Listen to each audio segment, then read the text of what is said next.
This is the Connect podcast, where business meets leadership. We talk with influential newsmakers, business leaders, and decision makers important to New York's economy. First, let's talk about what's going on. What are you doing? You're running for something. Yes, I am. Well, first of all, thanks for having me. It's Yeah. been great to partner with you on so many initiatives over the last 3 years here in Albany.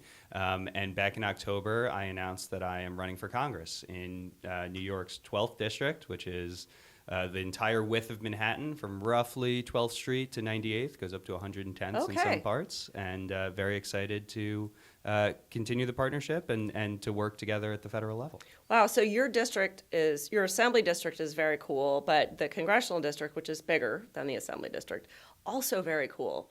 Lots of, you got Central Park.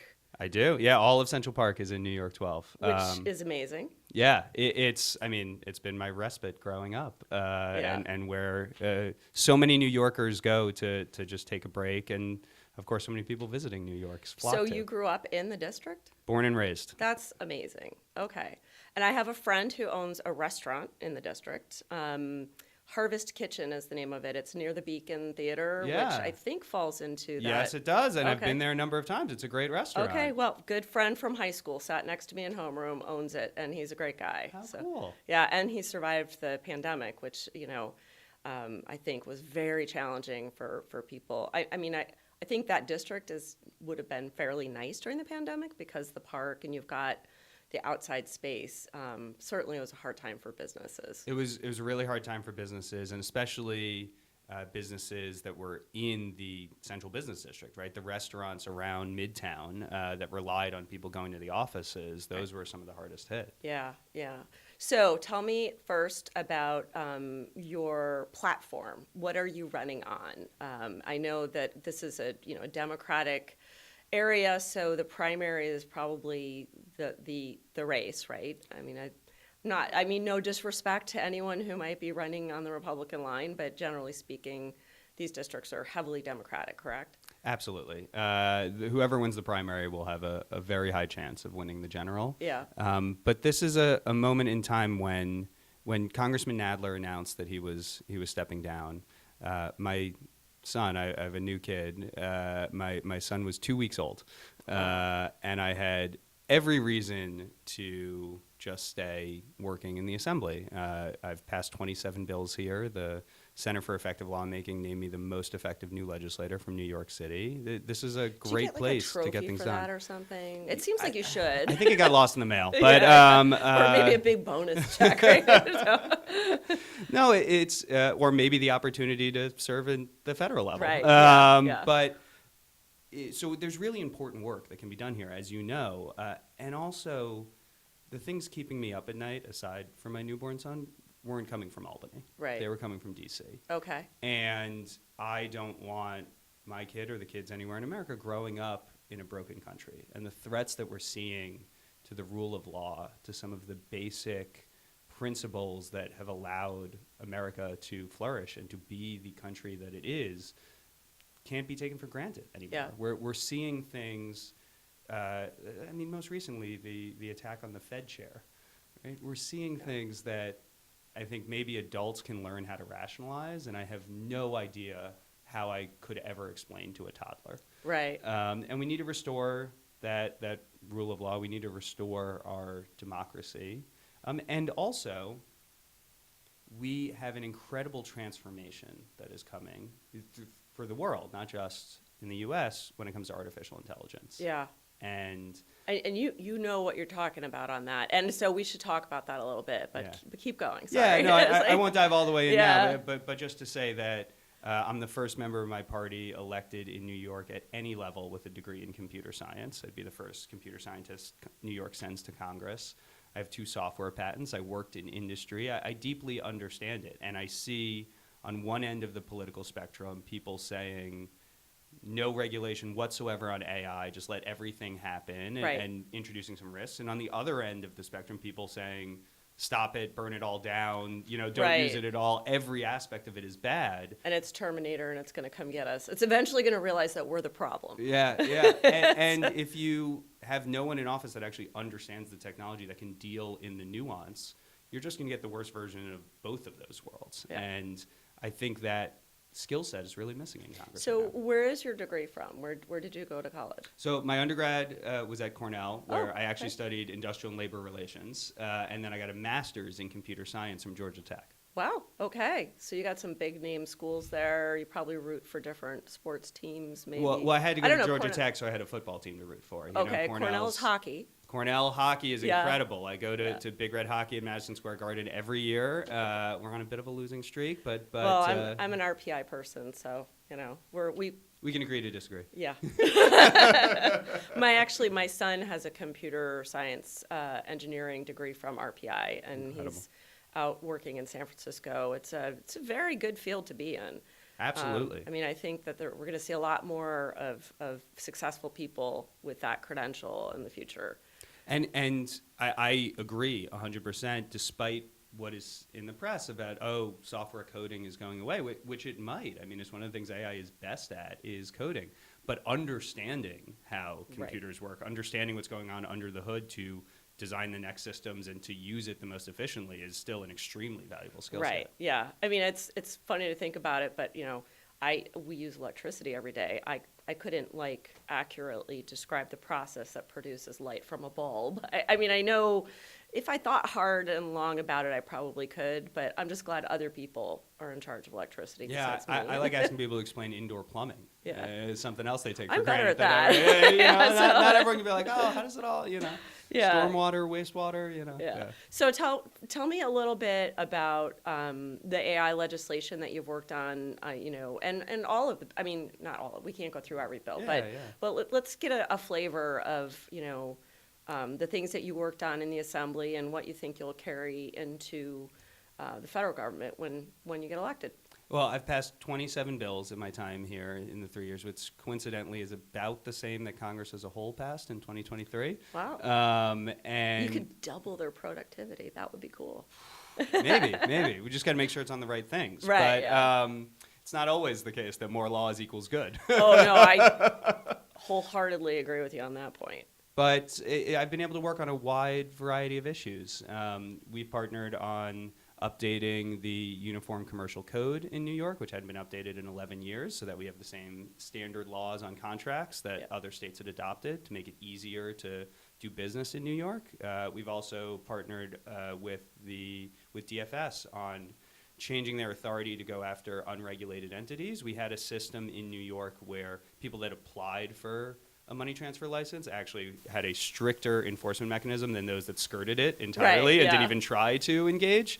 And that makes no sense. You should reward the businesses that are trying to comply and engage. Yeah, that are following the rules rather than using following the rules as a method to punish them. 100%. Right. We've done a lot of work to support small businesses, including restaurants in the district and in the whole state. We had a system where these third-party bots it sounds bizarre and a very Manhattan problem, but they were making restaurant reservations automatically and then trying to sell them on third-party marketplaces. Only in New York. Right?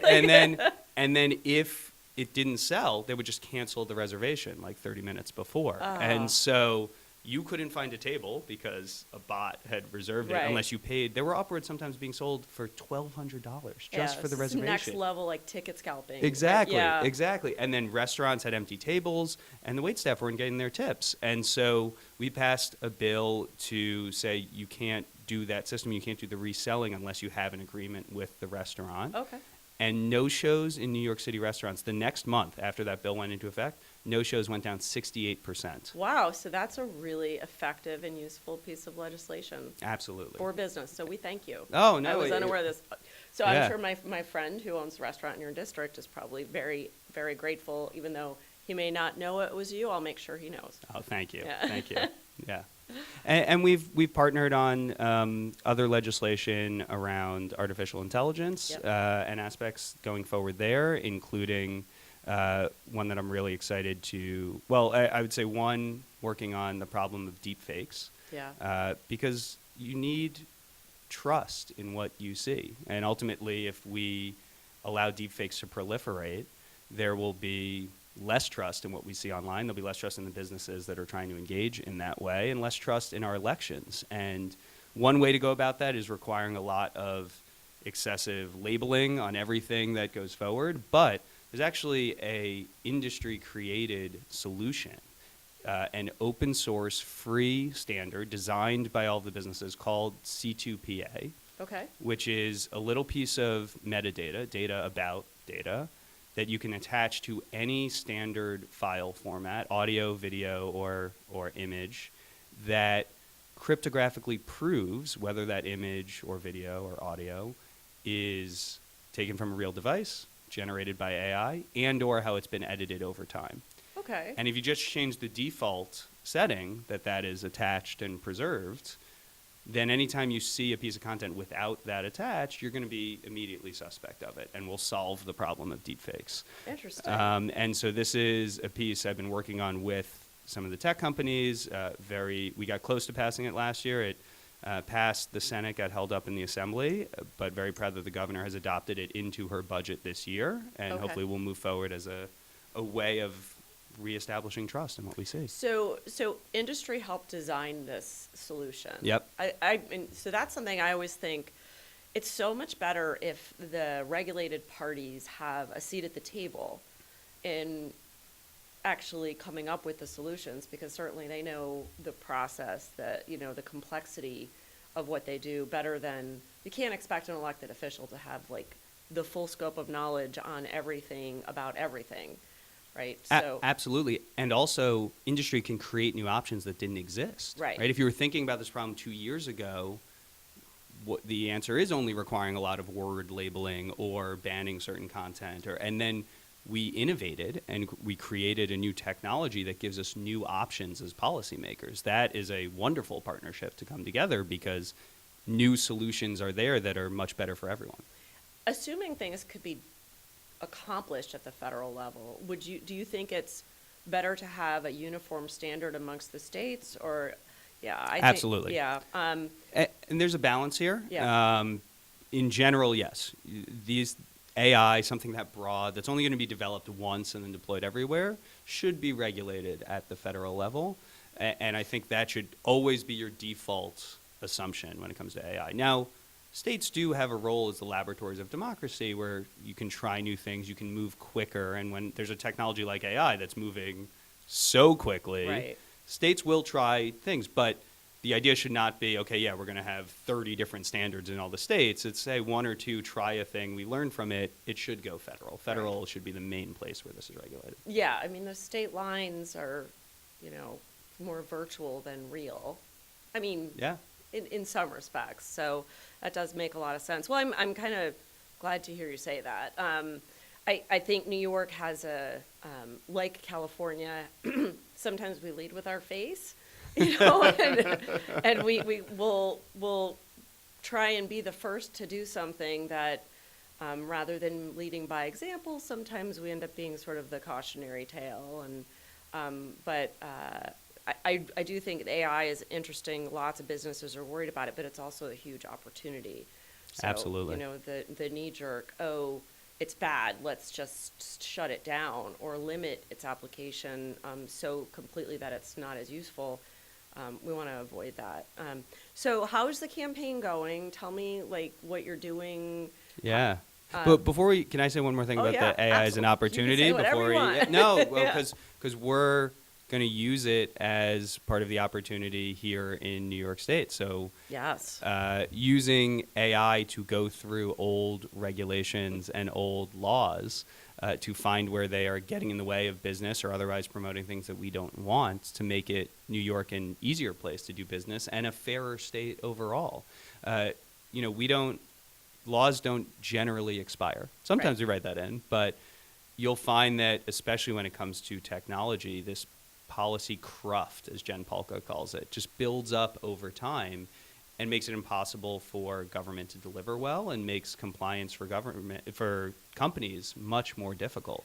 Yeah. And finding ways that we can use AI to look at old statutes and pull them off the books, or go through old regulations and pull them off the books if they no longer apply, just simplifies things for everyone. Yeah, and I owe you a huge thank you for that, because that's something, as you know, the Business Council and the Economic Development Council jointly pulled together a blueprint, and one of the key recommendations was using AI to identify unnecessary, outdated, duplicative, sometimes conflicting regulations, something that pre-AI would have taken probably, infinity amount of time. Like, you could just keep looking and looking and looking.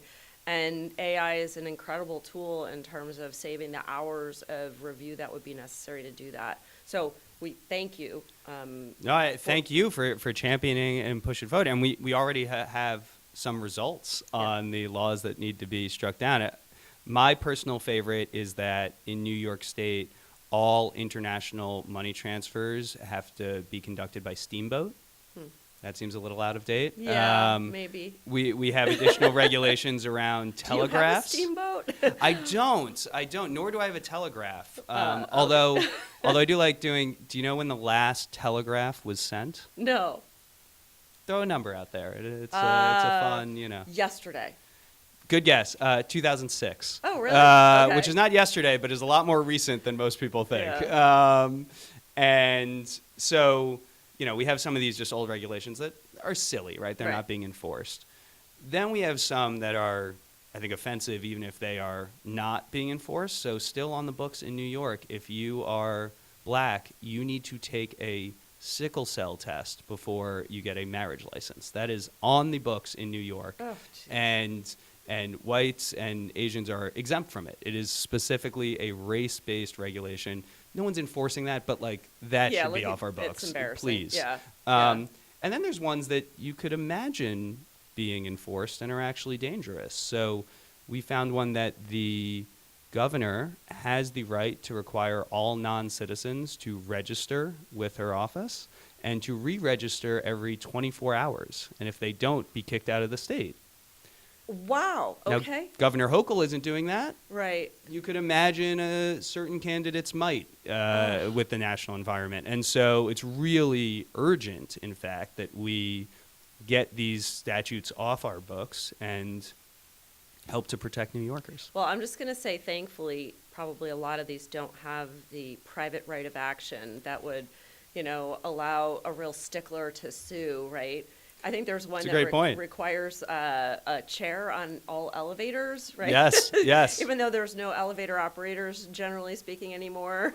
But yeah, and that's... Now, I will say, there are some long elevator rides I could use a chair on, but just probably not. Yeah. Well, maybe in New York City. Yeah, we generally don't have high rises. Definitely an outdated regulation. Yeah. Well, again, thank you. I mean, I think there are some real opportunities with AI that could streamline things in government, which sounds, almost like oxymoronic that you could streamline things in a bureaucracy, but you can, right? And it's anywhere we can find simplicity and savings. Certainly, New York has, I think, more regulations, or second to California, than any other state, and having to figure out what you're supposed to comply with and what's enforceable and what's not just doesn't make any sense. It's a lot of extra work we don't need. Yeah, we should be making it easier for people to start businesses in New York. Now, certain regulations are really important, yes, and they should be there, but that's not every regulation, and some were important when they were put in place, but are no longer and are just extra paperwork at this point. And so there can be plenty of hard conversations around regulations that are still enforced for good reason. I think largely what we're talking about is not that. It is the cruft of things that people just have to deal with, that adds cost, that adds complexity, that adds risk to starting a business or running a business that everyone would benefit if we got rid of. Yeah. I mean, the actual regulatory environment is so complicated that, especially like if you were running a restaurant or something, your head would explode if you had to find everything that applied. And so, but compliance is important. There are, as you mentioned, there are really good rational reasons for some of the rules that we have, but there's stuff there that just doesn't have applicability anymore. So, and I think this is, thankfully, more people are realizing this across the political spectrum. And I'll say something that will probably upset a lot of people here, but we'll go with it, which is We have a bill right now which requires all the state agencies to look at which of their regulations lead to the most fines for small businesses and to review each of those regulations. And if they think there's a good reason to have it, fine, keep it. But if not, repeal it and see how much they can save.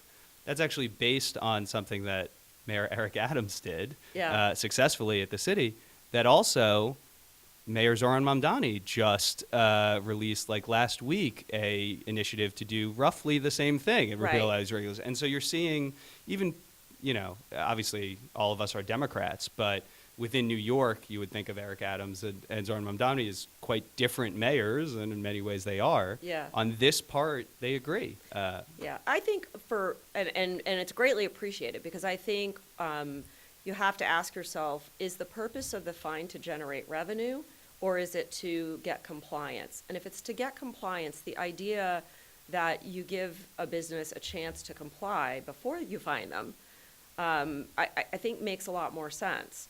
Now, the idea of like gotcha to generate revenue, I mean, I think a lot of people feel that way about, traffic stuff, right? Yeah. Or parking stuff. So I think it does resonate, but it's really, hard if you're running a business and basically you don't want to ever have to deal with someone from the state if the feeling is they're just coming in here to find a way to fine me so that they can make some money. That's not how it should work. But it should not be adversarial. Yeah. It should be a partnership. It should be encouraging growth, encouraging the creation of jobs, trying to make it easier for people to do that in New York. Right. Also greatly appreciated. So, all right. So now let's talk about the campaign. Great. Okay. Tell me how it's going. What are you doing? I mean, I know your launch video? Yeah. Like went viral. Talk about that for a second. Yeah, the campaign's going really well. We launched back in October with a video. I mentioned I'm a new father. The video was filmed entirely through a baby monitor.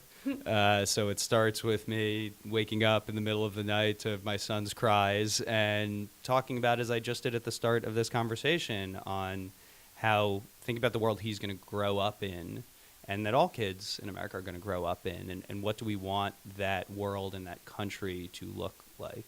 I talk about me being raised in New York and my introduction to fighting for people and working with people, and then what that means for how I've conducted myself in the Assembly.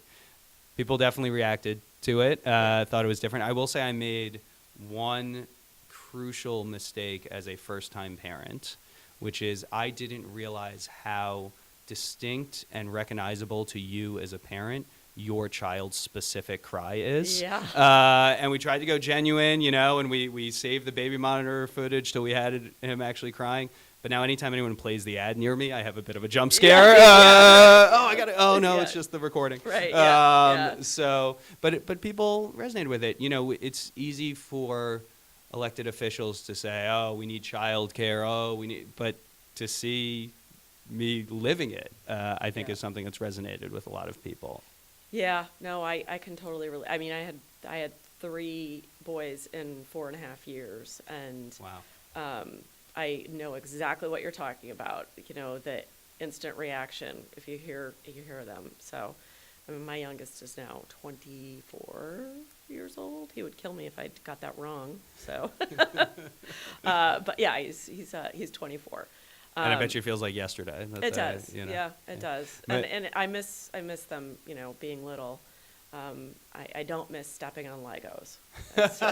So we're at the age where he's just about to, I think, start crawling around. Yeah. He last night rolled over for the first time. So we've been in the phase where you can put him down and he stays there, and that's about to change. Yeah. So you grew up in your district. You love the district, obviously. I mean, you've talked about. Other than college, I have lived in New York 12 my entire life. Wow. Different parts of it, but it has always been home. I mean, there is something. Special about New York City, obviously, but special about this district. And it's not just all the tourist attractions, which we love people visiting. Please come and visit. But it's about all the different neighborhoods, and something that people who have lived there for a long time will say it sometimes feels like we're losing, but there's a lot of pride in place and in these small neighborhoods that if you just come and visit, you might not immediately pick up on.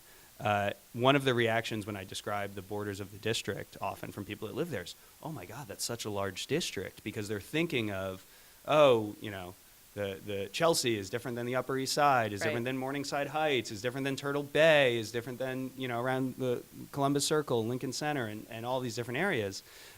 It is actually, by geography, the smallest district in the country because it is so densely packed. Wow. Okay, that's interesting. But it feels like a really large one because of its cultural importance, its economic importance, and because of the real tie to the place that so many residents have. I mean, it really is an incredibly diverse.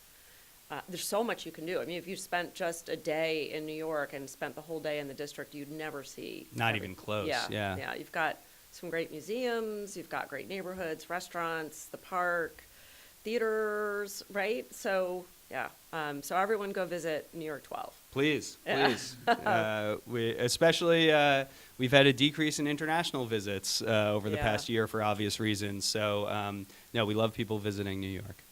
So you're still right now in the Assembly. Yes. And we've got a budget. We don't have a budget. We have a proposed budget from the governor yesterday that does have some of your stuff in it. Right? Does, which is good. What do you do now? You have to work on getting everybody on board, right? We do. It's the full budget details were just released yesterday. As I mentioned, there is a provision in there around artificial intelligence that comes out of my bills. There's an extension of one of my bills protecting elections when it comes to AI. There's another bill around grand jury records that the governor incorporated, where right now, in many states, when you're facing a grand jury and you have corporate records that are related to it, you can just have an affidavit that, yes, this is legit. In New York, you actually need to fly someone in to testify. Oh, geez. And that's, it's not always New York businesses. It can be international businesses. And actually, I mean, having, the Business Council was part of the creation of the commercial division, the goal being to have a very fair and predictable legal system for business disputes. And we've been successful in that regard. I think we've had other states try and replicate the model, but New York has a long history of being very, I think, predictable and having clear-cut sets of rules around contractual disputes. So we want these disputes from other places to be resolved in New York courts. It's good for us and it's good for them. Yeah, and so this wouldn't affect the trials, right? You still have the chance to cross-examine a witness, but for grand juries, for moving things forward, it would simplify that process, which we're excited Excellent. about. I was unaware of that proposal, but so thank you. No, it's we're excited to move forward with that, and the budget proposal from the governor is a small growth over the budget from last year, certainly way less than inflation has grown. And comes with no new individual taxes, focuses on, a few key areas. There's a lot between here and April 1st or whenever we do actually get the budget signed. Fun? April Fool's Day is when we get our new fiscal year. Yeah, exactly. It does ruin, a lot of states have a tradition of introducing like an April Fool's bill. Right. But no one's in the mood for that on April 1st in New York, so. I actually once worked for an assemblyman who introduced a bill that would make all governmentally owned property subject to local property taxes. Which, there were a couple of people who were like, oh, that's a great idea. Then you go, wait a minute. Yeah. I don't know how that would work. It would. Yeah, well, because we'll just end up, raising Paying taxes yourself. to pay for the taxes. Right, Some of these circular bills are interesting. I mean, one thing we should be looking at is the property taxes on utilities and on the electric grid, because that just gets passed on to ratepayers. So it's an example of that. Well, yeah, I mean, utilities are taxed at a weird formula where, this mug goes into real property tax base and the stapler and all just to, and part of it is, NIMBYism, right? You don't want to have a power plant, for example, or a huge facility. So as a result, they pay more absurd amount of property taxes. In fact, you're going to be sorry you even brought it up. The largest real property taxpayer in the city of New York is a utility. The largest real property taxpayer in the state of New York is a utility. There you go. Yeah. And that gets passed on to ratepayers. It does. And gets in the way of modernizing our grid and getting new sources of electricity onto the grid. So, but I'll give you another weird tax, and one that I'm hoping we can have action on in the budget, is the commercial rent tax. So I introduced a bill last year to significantly reduce that tax. Now, when I introduced it, there were 2 places in the country that tax commercial rent, and it was Manhattan south of 96th Street and the state of Florida. Oh. In October, Florida repealed their commercial rent tax. Yeah. So now the only place is Manhattan south of 96th Street. Yeah. And it just, again, makes it harder for new businesses to start, harder for our existing businesses to stay open. Yeah. And it is a weird provision that is now literally nowhere else in the U.S. Right. And so I have a bill that I'm hoping we can do as part of the budget that would, for at least small businesses, for those paying, for retail or restaurants paying less than $1 million in rent, which in Manhattan south of 96th are small businesses, that they would be exempt from the commercial rent tax. And honestly, I mean, we're in the age of affordability. Everyone's talking about affordability. And having an unaffordable tax structure that impacts small business, there's no way that doesn't get translated to higher costs for customers, right? Absolutely. Every business owner is thinking about what they need to pay. Right. Their rent is getting taxed, so what they're paying, whether directly or because it's a higher rent, they're paying more. And so they need to charge more. It's directly passed on. Yeah. So, again, appreciate that. Anything to help small businesses and make New York, which is a very, expensive place, make it a little bit more affordable, I think is something everyone should appreciate. So, all right.